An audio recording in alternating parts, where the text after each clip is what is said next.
जय हिंद to all my hard working aspirants. On behalf of Goyla classes मैं आप सभी का स्वागत करता हूं।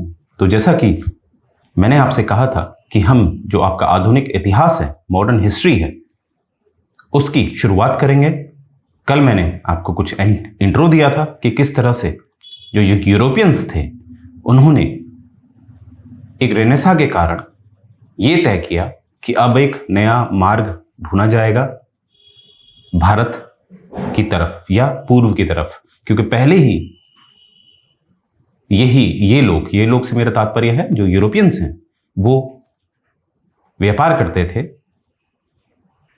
पूरब से, यानी कि भारत, चाइना, इंडोनेशिया से, राइट।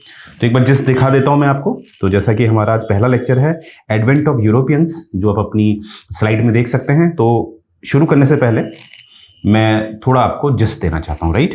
तो देखिए, ये मैंने आपको बताई थी बात कि यहाँ पर एक माइटी रोमन एम्पायर हुआ करता था, जिसमें कुछ हिस्सा नॉर्थ अफ्रीका का भी इनके पास था। Third quarter of 6th century में ये विभाजित हो जाता है, एक पश्चिमी यूरोप बन जाता है, रेड वाला पश्चिमी यूरोप, और एक और जो येलो वाला है ये बन जाता है पूर्वी यूरोप। ये वाला बन जाता है पूर्वी यूरोप, ओके। और मैंने ये भी बताया था कि कहीं ना कहीं जो ये रेड वाला आपको दिख रहा है, जो पश्चिमी यूरोप है, इसने यहाँ रेनेसा उत्पन्न होता है। रेनेसा आता है 13वीं शताब्दी के आसपास, यहाँ रेनेसा आता है। और यहाँ से इस रेनेसा की वजह से ये लोग एक रास्ता ढूंढ पाते हैं भारत के लिए, और इसी रास्ते को कहा गया है केप ऑफ गुड होप। तो ये मैं ऑलरेडी इंट्रो में बता चुका हूं। तो हम जो सीरीज आज शुरू करेंगे वो ये शुरू करेंगे कि कैसे यूरोपियंस ने यहां से शुरुआत करी है, फिर ये भारत में कैसे पहुंचे हैं, और इन्होंने भारत में आए तो ये व्यापारी के रूप में थे, परंतु शासन प्रशासन में इन्होंने भागीदारी करी। तो आइए शुरू करते हैं पहला लेक्चर, जो कि है advent of Europeans and consolidation of British power in India. जैसे कि आप देख पा रहे होंगे कि जो आपके सामने स्लाइड है वो इंग्लिश में है टोटली।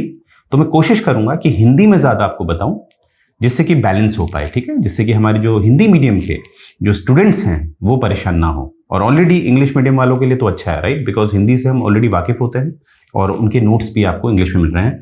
तो इस तरह से हम बैलेंस करेंगे, राइट। तो आइए देखते हैं। तो देखिए, इसमें क्या बात की गई है, एक शब्द आपको दिख रहा है कॉन्टिन्यूटी का। देखिए, पढ़ना क्या होता है, पूरा नहीं पढ़ना होता, एक जिस्ट लेना होता है, माइंड में हमें कॉन्सेप्ट डालना है, राइट। मैंने हमेशा कहा है कि कॉन्सेप्ट क्लियर करेंगे। तो किसी कॉन्टिन्यूटी की बात हो रही है, कुछ कंटिन्यू हो रहा है, कुछ लगातार हो रहा है। क्या लगातार हो रहा है, आइए देखते हैं। देखिए, जो समय होता है, देखिए हिस्ट्री होती क्या है, हिस्ट्री जो संबंधित होती है वो समय से होती है, राइट, टाइम। तो मुझे ये बात बताइए, क्या समय कभी रुकता है? नहीं, समय कभी नहीं रुकता। तो हिस्ट्री जो होती है, जो इतिहास होता है, उसको किस आधार पर तोड़ा जाए, जैसे हम कहते हैं ancient history, medieval history, modern history, तो किस आधार पर तोड़ा जा रहा है ये, ठीक है। जब ये जो सीरीज है ये कॉन्टिन्यूटी में है, तो इसमें काफी चर्चाएं हुई, काफी बहस हुई। जो लास्ट में जो निष्कर्ष आता है वो आता है कि हम कुछ जो विशेष घटनाएं हैं जिसकी वजह से कहीं ना कहीं एक युग बदला है, एक युग में परिवर्तन हुआ है। There is a transformation in the age. इस तरह की जो घटना हुई है, उस आधार पर हमने इसका विभाजन किया है। जैसे उदाहरण में दे देता हूं आपको, क्योंकि कुछ भी बातें हो उसका उदाहरण हो, एग्जाम्पल्स हो, तो ज्यादा समझ में आता है। देखिए, एंशिएंट में हम ज्यादातर एक आविष्कारों को रखते हैं, ठीक है, आविष्कारों में रखते हैं, और ज्यादातर इसमें आप देखेंगे हिंदू कल्चर को पढ़ा जाता है। मैं इतिहास भारत को लेकर बात कर रहा हूं, ठीक है, भारत के रिस्पेक्ट में बात कर रहा हूं। तो हिंदू कल्चर को ज्यादा देखेंगे आप। फिर आप देखेंगे मिडिवल में हम किसको लेते हैं, मिडिवल में हम लेते हैं जब कहीं ना कहीं इस्लाम आया, क्योंकि जो इस्लाम धर्म आया उसने कहीं ना कहीं जितने भी एक नॉन हिंदू थे, खासकर ये पश्चिम एशिया यानी कि वेस्ट एशिया की तरफ, जिसे मिडिल ईस्ट भी कहते हैं आप लोग, वहां पर इनको कंसोलिडेट किया, एकजुट किया। क्योंकि देखिए, एक धर्म कहीं ना कहीं एक कंसोलिडेशन का काम भी करता है, एकजुट करता है। तो जब ये इस्लाम धर्म उदय होता है, इस्लाम धर्म जब उदय होता है तो कहीं ना कहीं एक नॉन हिंदू वर्ग निकलता है, ठीक है। और ये क्या करेगा, फिर ये आक्रमण करेगा। तो मध्यकालीन इतिहास को हमने कहीं ना कहीं इस्लाम से जोड़ा है और ये देखा है कि मध्यकालीन इतिहास में कहीं ना कहीं ये भारत की तरफ आक्रमण करेंगे और एक नया साम्राज्य बनाएंगे। उदाहरण दिल्ली सल्तनत, मुगल साम्राज्य, इस तरह से। फिर जो हमने देखा है कि तत्पश्चात जो यूरोपियंस हैं वहां रेनेसा आता है, और जब रेनेसा आता है तो वो लोग इन्वेंशंस करते हैं, आविष्कार करते हैं, और कहीं ना कहीं उन आविष्कारों के आधार पर उनके मन में आता है कि हम अब एक्सप्लोर करें, दुनिया को समझें। तो इसीलिए वो एक्सप्लोर करते हैं और भारत पहुंच जाते हैं। तो जब भारत पहुंचेंगे तो वहां पर एक नई रेस आ जाती है, जिसे हम गोरे कहते हैं, ठीक है। तो वो आ जाते हैं, इसीलिए उसको हम मॉडर्न में विभाजित कर देते हैं, ठीक है। तो समय तो कंटिन्यूटी है, परंतु जो चेंज हो रहा है युग में, उस आधार पर हम इसको विभाजित करते हैं। तो यही बात ये बोल रहा है, आप देख पा रहे होंगे। तो यहां पर आपको दिख रहा होगा कॉन्टिन्यूटी है, राइट। आगे देखते हैं, ये जो डिस्टिंग्विश है, यानी कि अलग अलग जो करता है कि एक पीरियड को दूसरे पीरियड पे, वो मैं आपको बता चुका हूं। तो इसमें यहां तक यही बात बताई है। आगे देखते हैं, तो इसमें हम जो मॉडर्न इंडिया पढ़ रहे हैं, यानी कि मॉडर्न हिस्ट्री पढ़ रहे हैं इंडिया की, उसको हम मानते हैं एडवेंट ऑफ यूरोपियंस से। ये बात मैं आपको ऑलरेडी बता चुका हूं, तो आप अपने नोट्स में देख सकते हैं। देखिए, इसमें कहा है कि जो मिडिवल पीरियड है, हमें go back to medieval period, थोड़ा मध्यकालीन इतिहास में जाना पड़ेगा आधुनिक समझने के लिए। ये मैं कल वाली क्लास में बताई थी मैंने आपको ये बात। The 15th century itself indeed to a time even before the Mughals came and established their empire। यहां पर ये क्या कहना चाह रहे हैं राइटर साहब, ये कहना चाह रहे हैं कि देखिए, हम जैसे पढ़ते तो हैं मॉडर्न हिस्ट्री के लिए एडवेंट ऑफ द यूरोपियंस। जैसे वास्को डगामा कब भारत पहुंचा? वास्को डगामा भारत पहुंचा है 1498 में। अब 1498 का मतलब क्या हुआ? ये 15th सेंचुरी का एंड हुआ। तो यानी कि हम कहीं ना कहीं 15th सेंचुरी से पढ़ते हैं, राइट, मॉडर्न हिस्ट्री।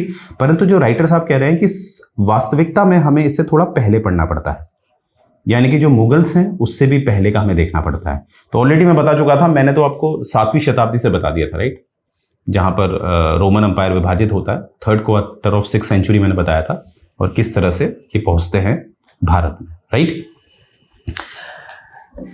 अब देखिए, एक आगे बढ़ने से पहले, जैसे हिस्ट्री लोगों को बोरिंग लगती है, वो इसलिए लगती है क्योंकि आपको हिस्ट्री के जितने भी फेसेट होते हैं, फेसेट मतलब पहलू, उसको लिंक करना होता है। पहले हम एक पहलू पढ़ लेंगे, फिर दूसरा पढ़ेंगे, फिर उसे लिंक करेंगे, तब हिस्ट्री इंटरेस्टिंग हो जाती है। उदाहरण देखिए, एक ही समय पे, अभी जो समय है मैं आपको पढ़ा रहा हूं, और जब ये वीडियो अपलोड होगा तो आप पढ़ रहे होंगे, और जब लाइव सेशंस होते हैं तो मैं पढ़ा रहा होता हूं एक ही समय पे, और आप उसी समय में पढ़ रहे होते हैं, राइट।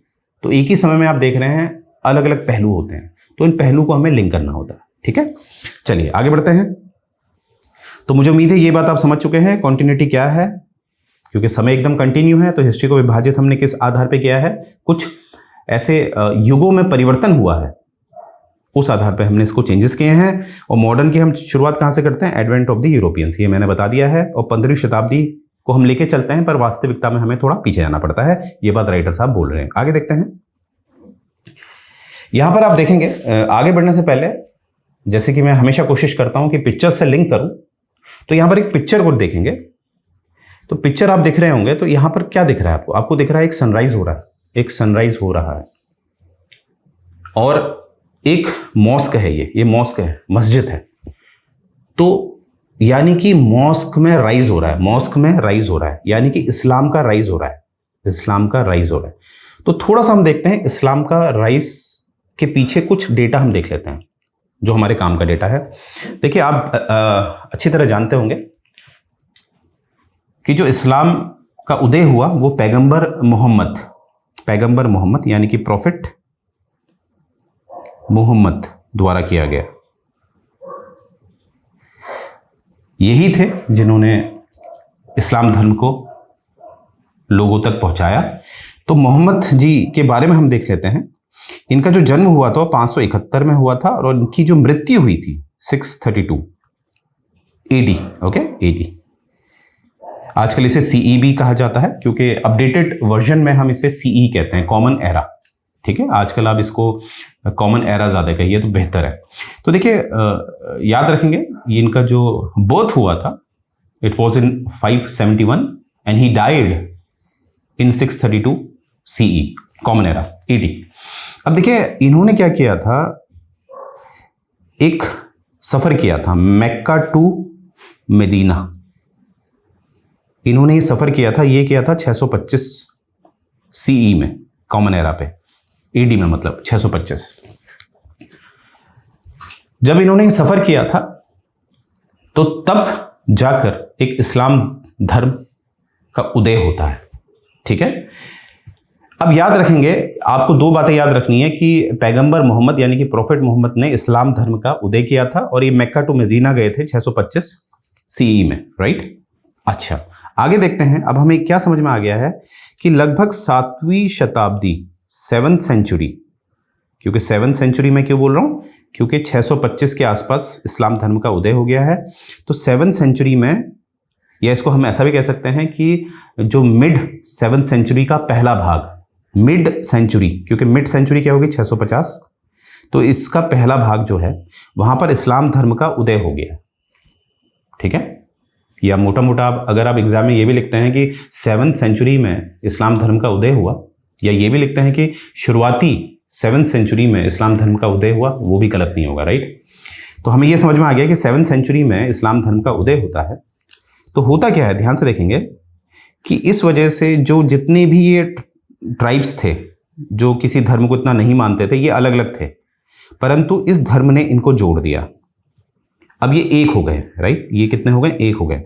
तो देखिए अब जब ये एक हो जाएंगे तो ये ज़्यादा शक्तिशाली हो जाएंगे, सिंपल सी बात है ना। जैसे एक उंगली दो उंगली, जब ये सब एक हो जाती है तो एक पंच का काम करती है, राइट। तो इसीलिए अब ये शक्ति ज़्यादा हो जाएगी, यानी कि इस्लाम जो लोग मानते हैं वो बड़े बड़े साम्राज्य बनाने लगेंगे, राइट। तो इस कारण क्या होता है कि इनका ये जो साम्राज्य बन जाता है, ये जो साम्राज्य बन जाता है, इस वजह से ये क्या करते हैं, ये वाले हिस्से पे कब्जा कर लेते हैं, ये वाला हिस्सा पूरा कब्जा कर लेते हैं। तो इसीलिए जो यूरोपियंस थे उन्होंने ये रास्ता ढूंढा, राइट। तो इस्लाम धर्म की वजह से आपने देखा क्या होता है, राइट। अगर इस्लाम धर्म बनता ही नहीं तो ये रूट ही हम फॉलो कर रहे होते हैं, ये वाला रूट, राइट, ये रूट हम फॉलो कर रहे होते हैं, परंतु इस्लाम धर्म बना तो कहीं ना कहीं ये रूट आया। तो क्या कह सकते हैं, देखिए हम कह सकते हैं, इसे जोड़ सकते हैं कि इस्लाम धर्म, माफ कीजिएगा पेन बदल लेते हैं, इस्लाम धर्म की वजह से ही आया कहीं ना कहीं। खोज किसकी आई, केप ऑफ गुड होप की। केप ऑफ गुड होप ये रास्ता है, कौन सा है, ये वाला जो अफ्रीका से नीचे होते हुए जाता है, इसे कहते हैं केप ऑफ गुड होप। तो लिंक कर सकते हैं ना, क्योंकि जब आप मीन्स राइटिंग करते हैं तो आपका एक यूनिकनेस होना चाहिए, राइट, लिंकिंग कैपेसिटी होनी चाहिए। चलिए आगे देखते हैं। तो जैसे कि आप देख पा रहे होंगे कि decline of the Roman empire in 7th century, मैंने बता दिया था आपको। The Arabs established their dominion in Egypt and Persia, क्योंकि अरब्स इस्लाम फैल गया था तो अरब एक हो गए थे, तो इन्होंने कहीं ना कहीं डोमिनेशन, अपना एक वर्चस्व बना लिया था इजिप्ट और पर्शिया में। यहां देखिए, ये आप देखिए इजिप्ट और ये वाला पर्शिया, तो रास्ता घेर लिया ना इन्होंने। आगे चल के तो कॉन्स्टेंटिनोपोल भी आ जाएगा, वो इस वाला जो पूर्वी यूरोप साम्राज्य था जिसका ये राजधानी कॉन्स्टेंटिनोपोल थी, उसको घेर लेता है कौन, ओटोमन टर्क्स, ओटोमन टर्क्स। अच्छा यहां पर आप देखेंगे 1453 पे कॉन्स्टेंटिनोपोल जो मेरी पूर्वी रोम था उसकी राजधानी थी, उस पर ओटोमन टर्क्स आ जाते हैं, ठीक है, हु वर असेंडेंट। देखिए यहां पर हमें समझना है ओटोमन टर्क्स क्या थे। देखिए टर्क्स, जैसे हिंदी वाली बुक में इसको तुर्क लिखा रहता है, तुर्क, तो लोग कंफ्यूज हो जाते हैं क्या ये तुर्की जो आजकल का जो देश है तुर्की, उससे संबंधित हैं क्या, नहीं। टर्क जो थे ये सेंट्रल एशिया के थे। अगर मैं यहां दिखाना चाहूं आपको, जैसे ये वाला हिस्सा कहलाता है, ये तुर्कमेनिस्तान, ये पूरा हिस्सा, ये जो अफगानिस्तान, ये वाला हिस्सा, एक सेकेंड, ये वाला हिस्सा, ये जो है ये सेंट्रल एशिया का हिस्सा हुआ करता था, आज भी सेंट्रल एशिया का हिस्सा है। तो यहां से एक ट्राइबल कम्युनिटी थी, ट्राइबल मतलब ये लोग हीथियंस थे। हीथियंस क्या होते हैं, जो किसी भी जो धर्म होता है उसको नहीं मानते हैं। जो मेजर धर्म थे उस समय के, चाहे हिंदुइज्म है, सनातन धर्म है, या क्रिश्चियन धर्म है, उस समय का ये मेजर धर्म थे। तो हीथियंस जो होते थे वो किसी भी धर्म को नहीं मानते थे। तो जब ये धर्म को नहीं मानेंगे तो इनके अंदर डर नहीं होगी, राइट। तो इनका जो व्यवहार था ये काफ़ी एक बार्बरिक था। बार्बरिक मतलब ऐसे लोग जो युद्ध करते हैं एंजॉय करने के लिए, ये किसी को भी मार काट देंगे, बच्चे को भी काट देंगे, इस तरह के लोग थे टर्क्स। परंतु मध्यकालीन इतिहास में आपका जब मैं पढ़ाऊंगा आपको, तब मैं आपको पढ़ाऊंगा एक गाजी एक सल्तनत है, ठीक है। गाजी में पढ़ाऊंगा आपको, तब आपको दिखेगा कि कहीं ना कहीं जो टर्क्स हैं हल्के हल्के वो इस्लाम कबूलने लगे। मतलब जो टर्क्स थे, जो हीथियंस थे, जो इस्लाम को नहीं मानते थे, वो जब एक गाजी साम्राज्य में आएंगे तो हल्के हल्के वो इस्लाम धर्म से प्रभावित होंगे और इस्लाम धर्म को मानेंगे। और जब वो इस्लाम धर्म को मानेंगे तो कहीं ना कहीं वो अब उतने बार्बरिक, उतने जंगली नहीं रहेंगे, क्योंकि हमें धर्म सिखाता है कि हमें जो हमारे अंदर जो एनिमल होता है, जो जानवरपना होता है, उससे दूर रखता है धर्म, राइट। तो यहां पर आप समझ पाए होंगे कि ओटोमन टर्क्स कौन थे। अब ये ऐसे टर्क हैं जो सेंट्रल एशिया के हैं, परंतु इन्होंने क्या अपना लिया है, इस्लाम धर्म। तो ये इस्लाम है, ठीक है। आगे देखेंगे। अब ओवरऑल हम क्या सीखे इससे, कहीं ना कहीं ये रास्ता तो ब्लॉक कर दिया है, ठीक है, चाहे वो अरब्स हैं चाहे वो ओटोमन टर्क्स हैं, ठीक है। आगे हम देखेंगे। अब इसीलिए हमारा जो मेन मुद्दा है वो है यूरोपियंस। तो यूरोपियंस में हम देखेंगे कि कहीं ना कहीं ये जो मोनोपोली बना दी है टर्क्स ने और अरेबियंस ने, अब ये मोनोपोली को तोड़ना है, कुछ तो करना है, ठीक है। अब आगे देखते हैं क्या होता है। अब आती है 15th सेंचुरी। स्लाइड में आप देखेंगे एक कीवर्ड है हमारा 15th सेंचुरी। क्या होता है 15th सेंचुरी में, रेनेसा आता है। और जो रेनेसा आएगा वो अपने साथ क्या लाएगा, एक्सप्लोरेशन। रेनेसा अपने साथ क्या लाएगा, एक्सप्लोरेशन। अब आइए इसको भी समझ लेते हैं। रेनेसा अपने साथ क्या लाएगा, एक्सप्लोरेशन। रेनेसा का मतलब मैंने आपको बताया था, रेनेसा का क्या मतलब होता है। रेनेसा जब हम वर्ल्ड हिस्ट्री पढ़ेंगे तो इसको डेप्थ में पढ़ेंगे, फिलहाल इतना याद रखेंगे। रेनेसा को कहते हैं ये एक रीबर्थ है और ये एक रिवाइवल है। रीबर्थ मतलब होता है पुनः जागरण, यानी कि किसी चीज का दोबारा से जन्म हो रहा है। और रिवाइवल मतलब फिर वो कहीं ना कहीं उसमें परिवर्तन किया जा रहा है, उसमें कुछ चेंजेस किए जा रहे हैं, संशोधन किए जा रहे हैं। अब देखते हैं आसान शब्दों में, याद करिएगा। जैसे जब हम कुछ फिलोसोफर के नाम देखते हैं, जैसे सोक्रेट्स है, प्लाटो है, इस तरह के जो ये फिलोसोफर्स थे, तो ये फिलोसोफर्स ने बड़ी अच्छी एक लॉजिकल बातें करी थी। उन्होंने क्वेश्चनिंग उठाई थी, पूछा था मतलब कि अगर ऐसा होता है तो क्यों होता है, इस तरह का ये क्वेश्चनिंग उठाई थी। तो ये जो रहते थे ये अराउंड 300 BC मान लेंगे, अभी ईसा पूर्व रहते थे। तो इनकी बातें दबा दी गई, क्योंकि देखिए जो रेनेसा होता है, वो रेनेसा जो होता है, मैंने कल भी आपको बताया था, रेनेसा जो होता है वो आपके अंदर क्वेश्चनिंग लाता है, प्रश्न उठाता है। ऐसा है तो क्यों है, अगर एप्पल नीचे गिरा तो क्यों गिरा, तभी तो पता चला कुछ होता है, ग्रेविटी, गुरुत्वाकर्षण, है ना, क्वेश्चनिंग करी तभी तो पता चला। तो इसीलिए जो रेनेसा होता है वो क्वेश्चनिंग करता है और इन्वेंशंस लाता है। परंतु वहीं पर रिलीजन की अगर मैं बात करूं, वहां पर क्वेश्चनिंग अलाउड नहीं होती है। जो धर्म के ठेकेदार हैं, चाहे वो यूरोप में पोप हैं, चाहे भारत में ब्राह्मण्स हैं, वो जो कहेंगे आपको करना है, आपने क्वेश्चन नहीं करना है। तो आपको नहीं लगता दोनों अलग हैं?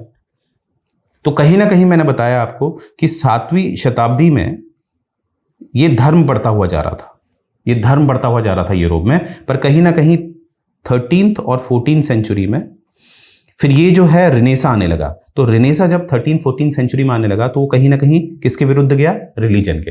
देखिए रिलीजन के विरुद्ध से मेरा मतलब है जो रिलीजन में, धर्म में जो कुप्रथाएं होती हैं, जैसे सती प्रथा, जला दो भाई औरत को, इस तरह की बातें, कि समुद्र पार करोगे तो तुम अपवित्र हो जाओगे, इस तरह की बातों के विरुद्ध गया रेनेसा। धर्म के विरुद्ध नहीं गया, धर्म की जो गलत बातें हैं उसके विरुद्ध गया रेनेसा। तो रेनेसा आप समझ पाए होंगे। अब रेनेसा आता है यूरोप में, खासकर पश्चिम यूरोप में आता है ये। और पश्चिम यूरोप में जब ये रेनेसा आएगा तो वहां पर चीजें, जो वहां की जो इन्वेंशंस हैं वो होने लगेंगे। और वो इन्वेंशंस क्या करेंगे, कहीं ना कहीं हिम्मत जगाएंगे यूरोपियंस के अंदर कि भैया अब हमें कहीं ना कहीं एक्सप्लोर करना चाहिए, अब हमें दुनिया को समझना चाहिए। एक उदाहरण देख लेते हैं। पहले ये जो रिलीजन है, जो पोप कहते थे कि पृथ्वी बीच में है, पृथ्वी अर्थ हमारी बीच में है और सूर्य इसके चक्कर काटता है, जो सूर्य है इसके चक्कर काटता है, सन रिवॉल्व्स अराउंड द अर्थ, ये बात बोली गई थी किसके द्वारा? जो हमारे पोप थे। पर आपने देखा होगा ये बात एक हमारे बहुत इंटेलिजेंट व्यक्ति थे जिनका नाम था कोपरनिकस। कोपरनिकस ने तो पहले ही कह दिया था ये गलत है, सूर्य बीच में होता है और जितने भी प्लैनेट हैं यानी कि हमारा जो अर्थ है वो भी रिवॉल्व करता है सूर्य के चारों तरफ। ये बात कोपरनिकस ने पहले ही बोल दी थी विदाउट एनी इन्वेंशन। इसी बात को फिर सिद्ध किया जाता है टेलीस्कोप के द्वारा, क्योंकि टेलीस्कोप का इन्वेंशन किसने किया है? गैलीलियो ने। गैलीलियो ने टेलीस्कोप का इन्वेंशन किया है। देखिए उस समय कोपरनिकस बिना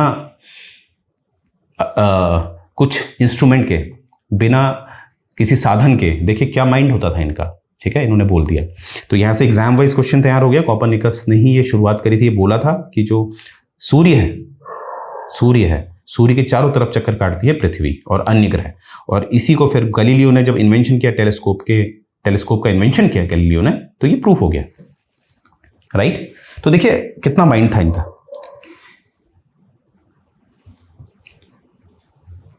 तो आपको ये बात समझ में आई होगी जैसे कि मैंने आपको बताया। तो 15th सेंचुरी में रेनेसा आया, रेनेसा आप समझ चुके होंगे, और इसने एक्सप्लोरेशन करने की इनको हिम्मत दिलाई। ओके, इसी समय पे at the same time Europe ने शिप बिल्डिंग्स में भी काफी काम कर लिया था। अब शिप बिल्डिंग में क्या काम कर लिया था? ऐसा नहीं था, पहले भी जहाज होते थे, ऐसा नहीं है कि जहाज नहीं होते थे पहले। मतलब जो मैं कह रहा हूं कि 7th सेंचुरी में, क्यों कह रहा हूं मैं ऐसा? क्योंकि देखिए 7th सेंचुरी का मैंने बताया था आपको कब्जा है, 7th 8th 9th सेंचुरी इन सब में कब्जा है किसका? मुस्लिम लोगों का, इस्लाम जो मानते थे, जैसे टर्क्स थे, अरब्स के लोग हैं। अब देखिए यहां पर इनका कब्जा है, तो यहां पर कोई तो नाव चलती होगी, यहां से तैर के थोड़े जाते होंगे, चाहे वो रेड सी है, चाहे वो पर्शियन गल्फ है, पारस की खाड़ी है। तो इनकी शिप्स होती थी, पर शिप्स उस लेवल की नहीं होती थी कि वो ओपन सी में आ जाए। ओपन सी मतलब यहां पर आ जाए, इस वाले रूट पे आ जाए। इतना उसमें दम नहीं था उस समय की शिप्स में, ठीक है। इतने उसमें इन्वेंशंस नहीं थे, कंपास नहीं था, पता ही नहीं चलता था कहां जाना। यहां से तो पता चल जाता था, दो घाटियों के बीच से जा रहे हो तो पता रहता था, है ना। तो कहीं ना कहीं ये जो नीचे वाला रास्ता है, ये एक रेनेसा की वजह से इनके पास आविष्कार हुए और इनके पास इतनी दम आ गई है कि इनके शिप्स इतने कैपेबल हो गए हैं कि ये अब क्या कर सकते हैं? ओपन शिप में जा सकते हैं। तो इसीलिए मैंने आपको बात कहा था कि जो रेनेसा होता है वो आविष्कार लाता है। तो रेनेसा आया, यहां आप देख रहे होंगे, ये रेनेसा आता है और अपने साथ शिप बिल्डिंग लाता है, यानी कि आविष्कार लाता है, ठीक है। और देखिए अब क्या होता है, जब हमारे पास कोई ऐसे हथियार हैं या ऐसा आविष्कार है जिसका हम इस्तेमाल कर सकते हैं, तो अपने आप ह्यूमन टेंडेंसी है उसके अंदर जिज्ञासा आएगी। तो यूरोपियंस के अंदर जिज्ञासा आ गई कि भैया अब तो हमारे पास ये सब चीजें हैं, बड़े बड़े शिप्स हैं जो ओपन सी में जा सकते हैं, क्यों ना, है ना, एक्सप्लोर किया जाए, नया रास्ता ढूंढा जाए, जो अरब्स कंट्री का जो मोनोपोली है उसको तोड़ा जाए, राइट।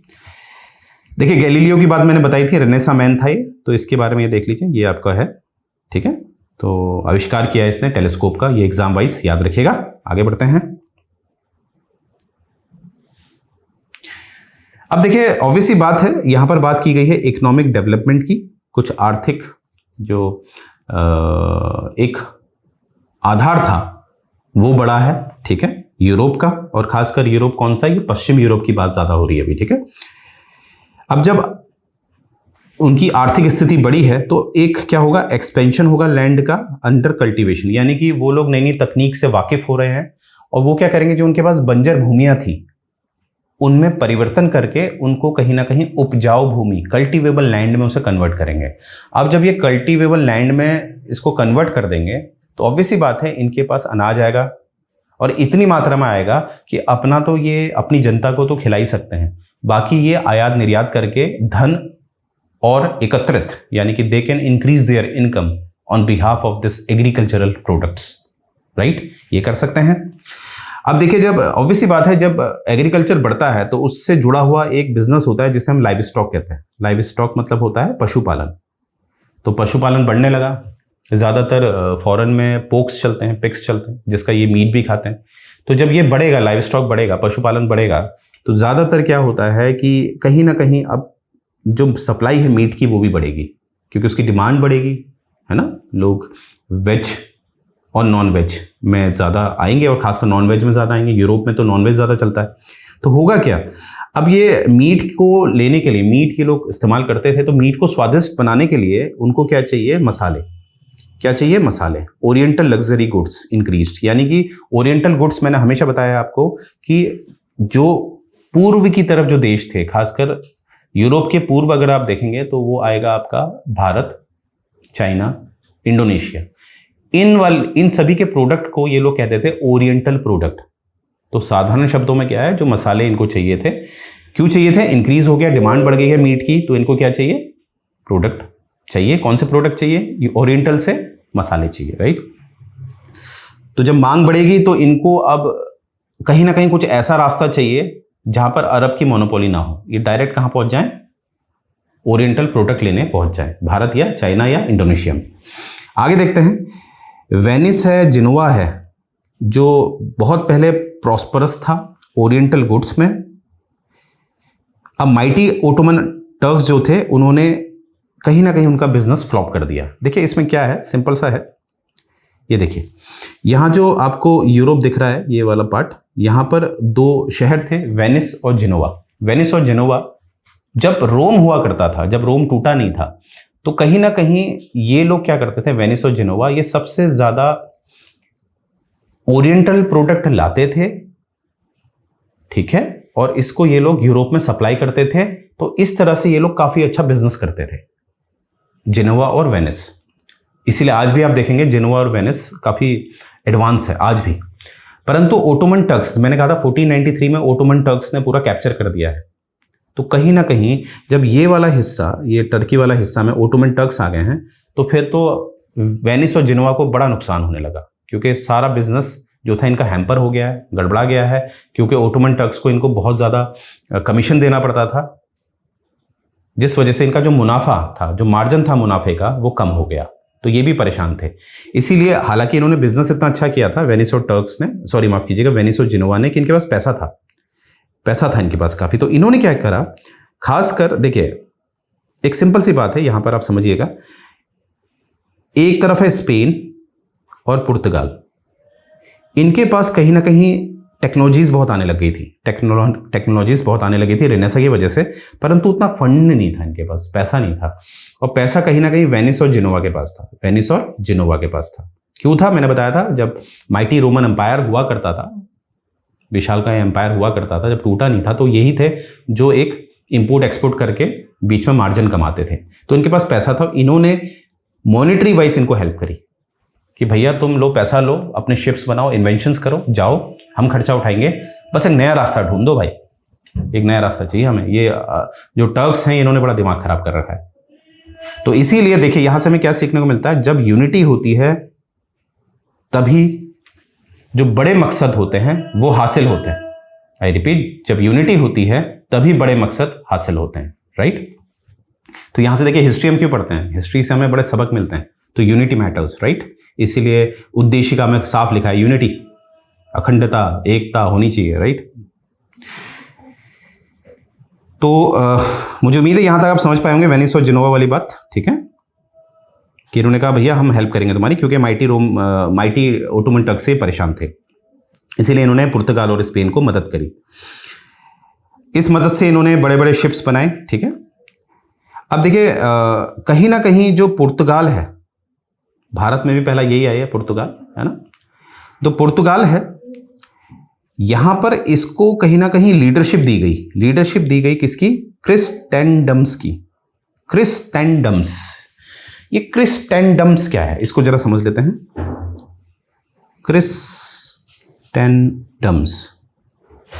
ये क्या है, क्रिस्टेंडम क्या है, क्रिस्टेंडम क्या है। क्रिस्टेंडम मतलब होता है कि जो क्रिश्चियनिटी है, जो ईसाई धर्म है, उसको बढ़ाया जाए, यानी कि जैसे कि इस्लाम का वर्चस्व होता जा रहा था, इस्लाम फैलता जा रहा था, तो ऑलरेडी कोई धर्म है, क्रिश्चियन धर्म पहले से है, तो वो कहीं ना कहीं परेशान हुआ। तो उस धर्म को फैलाने के लिए एक शब्द का इस्तेमाल किया गया, क्रिश्चियनडम। और ये जो क्रिश्चियनडम की जिम्मेदारी दी गई, ये दी गई पुर्तगाल को। तो ये बात याद रखेंगे, यहीं पर ये बात कही जा रही है, ये देखिए, ठीक है। तो यानी कि ये भारत जाएंगे, यानी कि ये ईस्ट की तरफ जाएंगे और इनका एक और काम होगा कि तुम क्रिश्चियनिटी को फैलाओ, ठीक है। आगे बढ़ते हैं। अब आगे देखिए क्या है, एक ऑब्सेशन की बात की जा रही है, यानी कि पागलपन की बात की जा रही है। पागलपन मतलब एक मंजिल की तरफ, एक मकसद की तरफ पागलपन, जुनून एक सही शब्द होगा इसके लिए। एक जुनून की बात की जा रही है, एक प्रिंस हेनरी की बात की जा रही है और एक नेविगेटर की बात की जा रही है। देखिए सबसे पहले ये याद रखिएगा कि जो प्रिंस हेनरी है, इसको एक निकनेम दिया गया है नेविगेटर का, द नेविगेटर।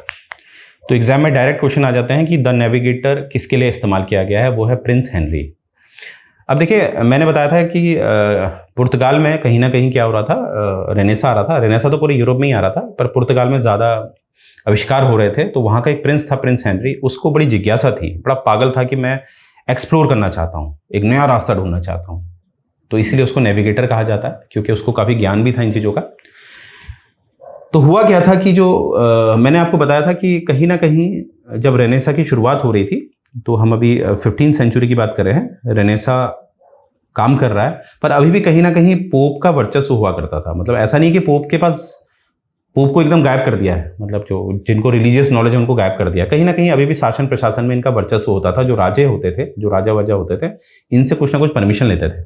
तो इसीलिए जो उस समय का जो पोप निकोलस V था, पोप निकोलस V यानी कि पंडित जी हैं, तो पंडित जी ने क्या करा, जो प्रिंस हेनरी हैं, जो राजा हैं, उनको एक परमिशन ग्रांट कर दी 1454 को, एक बुल दे दिया, ठीक है, कि भैया मतलब एक तरह की मोहर दे दी कि तुम जाइए एक्सप्लोर करिए, हमारी तरफ से आपको परमिशन है। क्योंकि कहीं ना कहीं पोप तो पहले नहीं चाहेंगे ना, कंजर्वेटिव थे ये पोप्स, तो ये तो चाहते ही नहीं थे कि भैया एक्सप्लोर हो, हमें तो नुकसान हो रहा है, क्योंकि धर्म की बातें कम हो रही है, लोग रेनेसा की बातें ज़्यादा कर रहे हैं। पर प्रश्न आ रहा है कि यहाँ पर पोप ने परमिशन क्यों दी? क्योंकि परमिशन इसलिए दी क्योंकि बात है क्रिश्चियनडम की, जो मैंने अभी बताया आपको कि धर्म प्रचार की, क्योंकि कहीं ना कहीं क्रिश्चियनिटी खत्म होती जा रही थी, इस्लाम फैलता जा रहा था। तो इसीलिए कहीं ना कहीं ना चाहते हुए भी जो पोप थे, उन्होंने इनको अनुमति दी कि जाइए, फौरन से पहले जाइए और फैलाइए, ठीक है। तो इसीलिए याद रखेंगे, प्रिंस हेनरी को पोप निकोलस V ने क्या करा, एक परमिशन दिया 1454 में। अच्छा, अब यहां पर मैंने बताया था क्यों दिया है, फाइट इस्लामिक इन्फ्लुएंस, जो इस्लाम फैलता जा रहा है, जिससे सब प्रभावित होते जा रहे हैं, उसके अगेंस्ट काम करिए। बताइए भैया, ऐसा कुछ नहीं। परंतु हुआ क्या, कहते हैं ना कुछ किस्मत भी खेलती है ना, वरना प्रिंस हेनरी का नाम आ रहा होता कि जो आज हम वास्को ड गामा को कहते हैं, पहुंचा पहला केप ऑफ गुड होप के द्वारा। देखिए इससे पहले मैं एक बात बता दूं, लोग कंफ्यूज होते हैं। देखिए कभी आपसे पूछेगा पहला यूरोपियन कौन था जो भारत में आया, तो वहां पर अगर प्रश्न है पहला यूरोपियन कौन था जो भारत में आया, तो वहां पर नाम लिखेगा मार्को पोलो। क्योंकि मार्को पोलो तो भैया कुबले खान के कोर्ट, मंगोल शासक था, मंगोल शासक, उसका नाम था कुबले खान, कुबले खान के कोर्ट में पहुंच गया था पहले ही, ठीक है। अगर प्रश्न आता है कि कौन ऐसा यूरोपियन था पहला जो केप ऑफ गुड रास्ते, यानी कि ये जो रास्ता है,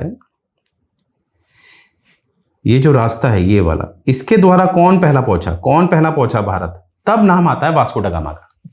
तो अब प्रश्न देख लेना क्या पूछा जा रहा है, केप ऑफ गुड होप पूछा जा रहा है तो वास्को ड गामा, अदरवाइज पहला यूरोपियन तो मार्को पोलो था, ठीक है, एज पर अवर रिसर्च।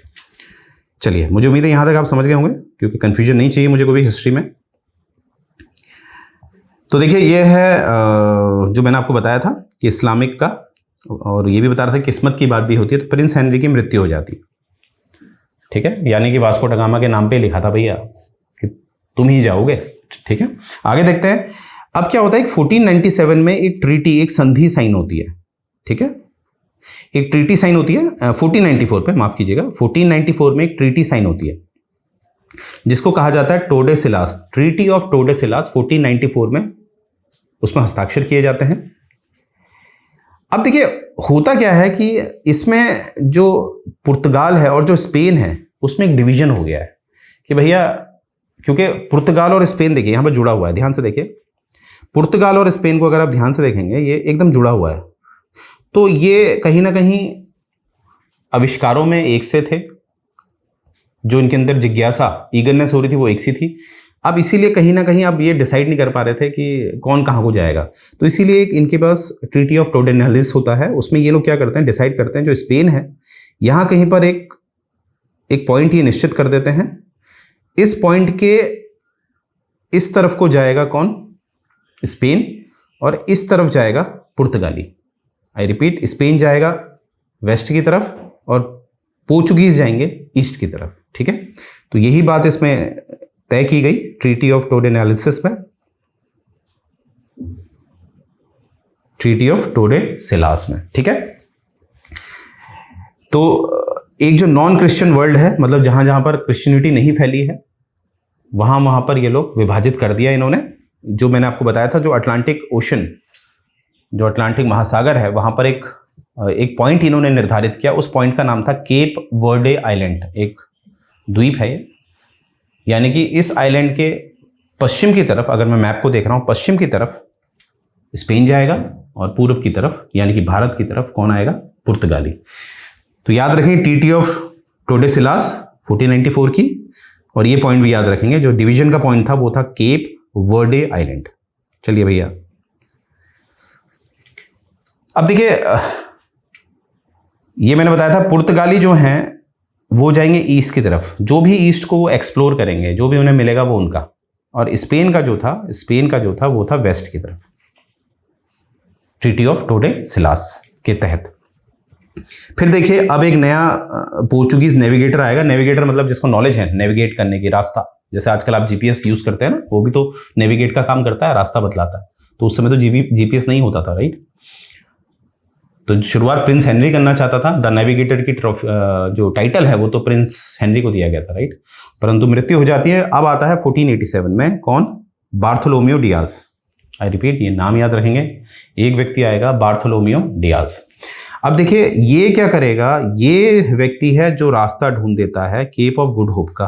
ठीक है, और कहीं ना कहीं ईस्टर्न कोस्ट तक आ जाता है, कहाँ की, अफ्रीका की। इसको मैं मैप में दिखा देता हूं, आसान रहेगा आपको। ये देखिए, तो जो बार्थोलोमियो डियाज है, यही व्यक्ति है जो कहीं ना कहीं ये पुर्तगाल से चला, ऐसे चला, केप ऑफ गुड होप वाले रास्ते से यहां तक पहुंच गया था, यानी कि अफ्रीका के ईस्ट में। परंतु ये आगे सफर तय नहीं कर पाया, उसका एक एग्जैक्ट डेटा नहीं मिलता है। कोई किताब कहती है इसकी तबीयत बिगड़ गई थी, कोई किताब कहती है कि कुछ मौसम में कुछ प्रॉब्लम आ गई थी। तो ये हमारा उतना एग्जाम वाइज रिलेवेंट नहीं है, कोई नहीं पूछेगा, बट इतना जरूर पूछेगा कि पहला यूरोपियन किसने था जिसने केप ऑफ गुड होप का रास्ता ढूंढा। पहला यूरोपियन, लोग वास्को ड गामा टिक करके आते हैं, नहीं, वहां पर बार्थोलोमियो डियाज का नाम आएगा, बार्थोलोमियो डियाज, क्योंकि केप ऑफ गुड होप का रास्ता तो इसी ने ढूंढ लिया था। पर क्वेश्चन आएगा कि केप ऑफ गुड होप से इंडिया तक कौन पहुंचा, वो पहुंचा वास्को ड गामा। तो ये बात याद रखेंगे।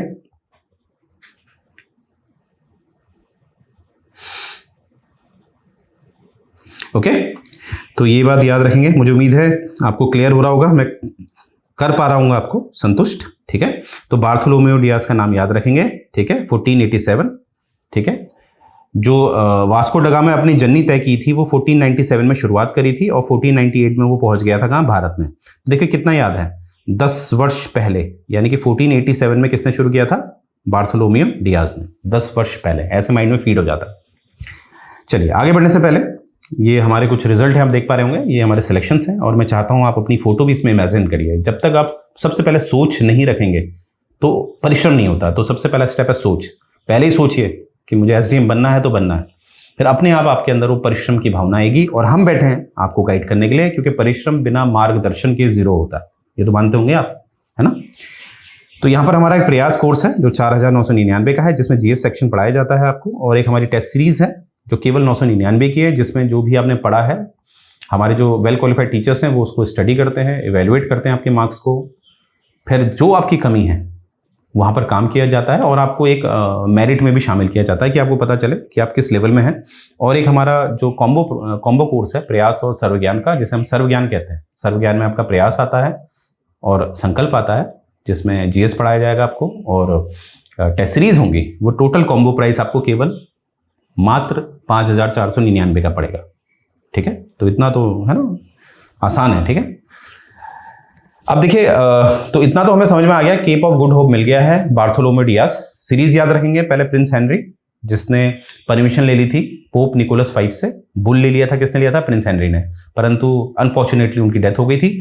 फिर आए थे बार्थोलोमेव डियास 10 वर्ष पहले 1487 में, केप ऑफ गुड होप उन्होंने ढूंढ लिया है परंतु वापस चले गए हैं। फिर आएंगे वास्को दा गामा। तो यहाँ पर हेडिंग आप देखेंगे फ्रॉम ट्रेडिंग टू रूलिंग, यानी कि देखिए वास्को दा गामा जब भारत पहुंच जाएंगे तो आए तो वो व्यापारी के रूप में थे, परंतु कहीं ना कहीं लालच आ गया, अब व्यापार नहीं अब तो शासन करेंगे यहाँ, ठीक है। देखते हैं, वही हमने पढ़ना है। तो वास्को दा गामा 1497 में शुरुआत करते हैं अपनी जर्नी की। आई रिपीट 1497 में शुरुआत करते हैं और भारत में पहुंच जाते हैं 1498 में अपने 3 जहाज़ों के साथ। 3 जहाज हैं, बिल्कुल हैं। और इनकी जो मदद करता है वो एक व्यक्ति है अब्दुल माजिद। अब्दुल माजिद इनकी मदद करता है। देखिए मैं इसी में एक बात आपसे कहना चाहता हूँ, थोड़ा इसको डिस्कस कर लेते हैं, लोग कंफ्यूज हो जाते हैं। जैसे मैंने कहा था कि मध्यकालीन इतिहास जहां एंड होगा जिन किताबों में, वहां से कहीं ना कहीं वो जो मध्यकालीन इतिहास की किताब है, जैसे मैं एक नाम दे रहा हूँ सतीश चंद्र। सतीश चंद्र की जब आप किताब पढ़ते हैं तो वहां जो एंड होता है वो एडवेंट ऑफ यूरोप में एंड करते हैं वो, ठीक है, क्योंकि वहां वो खत्म होगा। तो वहां पर वो कहते हैं कि जो वास्को दा गामा है उसकी जो मदद करी थी वो इब्न माजिद ने करी थी। इब्न माजिद। वहीं पर अगर मैं राजीव एहर की बात करूं, जो मॉडर्न हिस्ट्री के लिए काफी अच्छी बुक मानी जाती है, जिन्होंने शुरुआती एडवेंट ऑफ यूरोपियन से करी है, वो कहते हैं अब्दुल माजिद। अब यहां पर क्वेश्चन है कि सर मैं इब्न माजिद मानूं, सर मैं इब्न माजिद को मानूं या अब्दुल माजिद को मानूं, क्या मानूं? देखिए अगर प्री में क्वेश्चन आता है तो अगर वो इब्न माजिद देता है वो भी सही है एज पर सतीश चंद्र, और अगर अब्दुल माजिद आता है तो वो भी सही है एज पर राजीव एहर। और आप मेंस राइटिंग में कोई भी डेटा डालते हैं तो ब्रैकेट में लिख दीजिए कि जो इब्न माजिद है एज पर सतीश चंद्र या अब्दुल माजिद है एज पर राजीव एहर, ठीक है। तो ऐसे आपने सेफ खेलना है, क्योंकि history is all about research. तो कभी कभी रिसर्च में भिन्नताएं आ जाती हैं। जैसे ज्योग्राफी जो होती है आपकी, जो आप वर्ल्ड ज्योग्राफी पढ़ते हैं, जो टेक्निकल ज्योग्राफी आप पढ़ते हैं, वो सारी बेस होती है एजम्पशंस पे, ठीक है, कल्पनाओं में बिलीव होती है, ठीक है। तो इसीलिए सटीक परिभाषा देना बड़ा मुश्किल होता है। तो यहाँ पर याद रखेंगे अब्दुल माजिद साहब मिले थे, उन्हें मेडागास्कर पे मिले थे। ये देख लेते हैं मेडागास्कर कहाँ पर है, ये देखिए यहाँ पर इन्हें मिले थे मेडागास्कर में।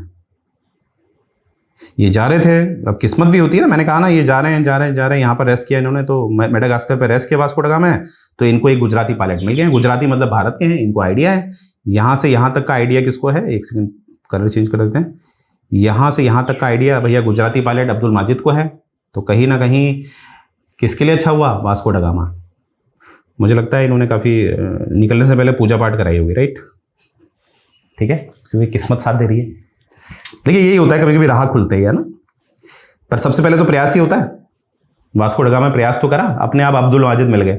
आप लोग प्रयास करिए, हम मिल गए आपको, ठीक है। मुझे अब्दुल माजिद समझिए, ठीक है। आगे बढ़ते हैं।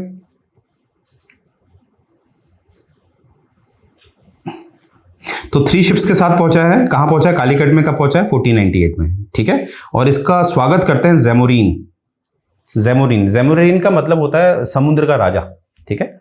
असल में इनका जो ओरिजिनल नाम था वो था समुथ्री नाम था इनका, पर इनको ज़ेमुरीन कहते थे। ज़ेमुरीन मतलब समुद्र का राजा। तो ये वेलकम करता है इनका कालीकट पे। कालीकट आजकल का जो केरला वाला भाग है वहां पर है, ये देख लेते हैं एक बार, क्योंकि मैप देखिए हिस्ट्री का मजा तभी आता है जब मैप हम पढ़ते हैं। तो ये आप देखिएगा, ये है केरला में आज के समय पे एक जगह है कोझीकोडे, जो उस समय कालीकट कहलाता था। आजकल ये कालीकट नहीं कहलाता, कोझीकोडे कहलाता है, राइट। तो ये बात याद रखेंगे, ठीक है। तो यहाँ पर वेलकम किया जाता है इसके 3 जहाज़ों का, भैया आइए, है ना। और इसका वेलकम कौन कर रहा है, ज़ेमुरीन, ये बात याद रखेंगे। और उसको कहीं पर भी कोई एप्रीहेंशंस नहीं थे, यानी कि कोई भी आइडिया नहीं था कि इनके अंदर क्या है, क्योंकि वो कहीं ना कहीं, मैंने बताया ना, पोप ने उनको परमिशन क्यों दी थी, जाइए जो भी ऐसे नॉन क्रिश्चियन वर्ल्ड हैं, भारत उसमें सनातनी धर्म का होता था, नॉन क्रिश्चियन ज़्यादा था, पर इस समय तो मैं कहूँगा भारत भी कहीं ना कहीं इस्लामिक था भाई, है ना, मुगलों का शासन था। तो कहीं ना कहीं नॉन क्रिश्चियन ही हुआ, चाहे वो इस्लाम है चाहे सनातनी है तो वो नॉन क्रिश्चियन। तो कहीं ना कहीं उनका जो मेन मकसद था वो तो ये था कि भैया क्रिश्चियनिटी फैलानी है। क्रिश्चियनिटी फैलाएंगे कैसे, वहां रह के तो फैलाएंगे, और वहां रहना है तो भैया शासन प्रशासन भी करना है। पर ये उद्देश्य नहीं जानता था कौन, ज़ेमुरीन केवल ये जानता था ये तो व्यापार करने आए हैं, तो बढ़िया बढ़िया गिफ्ट हमारे लाए होंगे, क्योंकि यूरोप से तो सोना आता था, सोना लाए होंगे, चांदी लाए होंगे, जेवरात लाए होंगे। ये लालच था ज़ेमुरीन का, ठीक है। तो देखते हैं, ज़ेमुरीन को इस बारे में कोई आइडिया नहीं था। अब जो अरब ट्रैवलर्स हैं सॉरी अरब जो ट्रेडर्स हैं, जो अरब के व्यापारी हैं, वो मालाबार कोस्ट में बैठे हुए हैं, जो कहीं ना कहीं नाराज रहेंगे। क्योंकि देखिए एक बात याद रखिएगा, थोड़ा सा इसको बैक में जाएंगे। अगर मैं आऊं, अगर आप देखिएगा, एक भयंकर आदमी हुआ करते थे जिन्होंने 17 बार आक्रमण किया भारत में, उनका नाम था महमूद गौरी, माफ कीजिएगा, महमूद गजनी, क्योंकि मोहम्मद गौरी और महमूद गजनी में बड़ा कंफ्यूजन हो जाता है। फिलहाल वो भी मैं आपका क्लियर करूंगा, डोंट वरी। महमूद गजनी साहब थे, इनका जो कार्यकाल था वो था 998 से लेके 1030। अब मैं इतने पीछे क्यों जा रहा हूँ, क्योंकि इन्होंने जो पहले याद रखेंगे, महमूद गजनी 998 से लेके 1030 इन्होंने आक्रमण किया भारत में, बहुत बार भारत को लूटा। और इनकी जो एंट्री हुई वो यहाँ से हुई, ये दिख रहा है आपको, ये एंट्री है। यहाँ पर क्या है ना, नेचुरल दर्रे हैं, नेचुरल पासेस जिसे हम कहते हैं ना, प्राकृतिक तौर पर दर्रे हैं, तो अंदर घुस जाते थे, आक्रमण करते थे, लूटा पाटा, निकल गए यहाँ से। ठीक है, यानी कि कहीं ना कहीं ये जो इस्लामिक वर्ल्ड के लोग थे ये यहाँ आ चुके थे। और आगे चल के क्या हुआ था, जैसे कि अगर आपको मैंने यहाँ बताई थी एक बात, यहाँ मैं क्लियर कर दूँ। जैसे मैंने कहा था अरब आ गए थे, यहाँ पर अरब्स आ गए थे। एक सेकेंड, पेन बदल देते हैं। ये देखिए यहाँ पर अरब्स आ गए थे 7वीं शताब्दी में, वो मैं मिडिवल हिस्ट्री में पढ़ाऊंगा आपको, डोंट वरी। और यहाँ पर टर्क्स आ गए थे, ओटोमन टर्क्स। ठीक है, तो क्वेश्चन है कि क्या ये दोनों एक ही थे? बिल्कुल मिक्स थे, मिक्स हो गए थे, है ना। चाहे ये आपस में लड़े, फिर अब रहना तो एक ही साथ था, तो एक साथ हो गए थे और एक ही आइडियोलॉजी में काम करने लगे थे। मतलब कहीं ना कहीं टर्क्स के अंडर ही अरब काम कर रहे थे। यानी कि इनकी कॉमननेस क्या है, एकता क्या है इनमें? इस्लाम धर्म इनके अंदर कॉमननेस है, राइट। तो ये इस्लाम धर्म की वजह से ये लोग फिर बिजनेस करने लगे, इधर उधर जाने लगे, तो कहीं ना कहीं भारत में आके ये रहने लगे थे। भारत में भी ये अपनी कूच करने लगे थे, भारत में ये रहते थे और यहाँ पर कहीं पर ये शिप से आते थे और यहाँ पहले से ही बसे हुए थे और भारत से व्यापार करते थे। ठीक है, भारत से सामान लेते थे, यूरोप तक पहुंचा देते थे, अपना भी कमीशन खाते थे। ठीक है, तो देखिए यहाँ से आप समझ गए होंगे कि अरब्स पहले ही हैं वहां पर जो काम कर रहे हैं। अब देखिए ऑलरेडी कोई काम कर रहा है, अब कोई नया आ रहा है, तो वो चिढ़ेंगे नहीं चिढ़ेंगे? तो अरब बड़े टेंशन में थे। अभी आपको सामने, अभी नेक्स्ट स्लाइड जब मैं आने वाली क्लासेस में पढ़ाऊंगा तो आपको समझ में आएगा, अरब कहीं ना कहीं कुछ ना कुछ गड़बड़ करेंगे, फिर लड़ाई हो जाएगी पुर्तगालियों और अरबियों के बीच। ठीक है, तो यहाँ पर आप देख रहे होंगे अरब जो मालाबार कोस्ट में बैठे हुए हैं, जैसे ये भारत का है, नीचे पेनिनसुलर इंडिया, तो ये वाला हिस्सा कहलाता है मालाबार। तो कहीं ना कहीं ये कालीकट में ही पहुंचे हैं, मालाबार में ही पहुंचे हैं। कौन? Vasco da Gama. और इस बात से नाराज हो जाएंगे कौन? अरब ट्रेडर्स जो पहले से रह रहे हैं। कहीं ना कहीं जैमुरीन भी अरब से नाराज था, क्योंकि जैमुरीन खुद एक हिंदू शासक था ना, तो कहीं ना कहीं हिंदू मुस्लिम रहता था। ये चाहता था कोई और लोग आए, किसी और धर्म के आए, क्योंकि जैमुरीन केंद्र में कौन बैठे हैं? मुगल्स बैठे हैं, वो भी मुस्लिम, और जो अरब ट्रेडर्स हैं वो भी मुस्लिम। तो वो चाहता था कि, परेशान हो गया था, तो वो चाहता था कोई नॉन मुस्लिम्स आए। तो ये आ गए आपके मालाबार कोस्ट में कौन? क्रिश्चियन वाले। ठीक है, और वास्को ड गामा यहाँ 3 माह रहा। कितना रहा ये बात याद रखेंगे, 3 महीने रुका था वास्को ड गामा कालीकट पे। ठीक है, भारत में मतलब का 3 महीने रहा। ओके, अब जो आगे की स्टोरी है, क्योंकि देखिए लेक्चर्स में बहुत लंबे नहीं बनाऊंगा, तो इसको आप रिवाइज करिएगा। जितना आप रिवीजन करेंगे, जितना रिवाइज, क्योंकि हिस्ट्री में फेसेट्स बहुत होते हैं, बहुत ज्यादा पहलू होते हैं, उनको आपने समझना है। और मैं इसी स्टाइल में आपको पढ़ाऊंगा, आसान तरीके से लिंक कर। ठीक है, तो जो नेक्स्ट लेक्चर आएगा उसको हम आगे कंटिन्यू करेंगे, राइट। सो जय हिंद गाइस।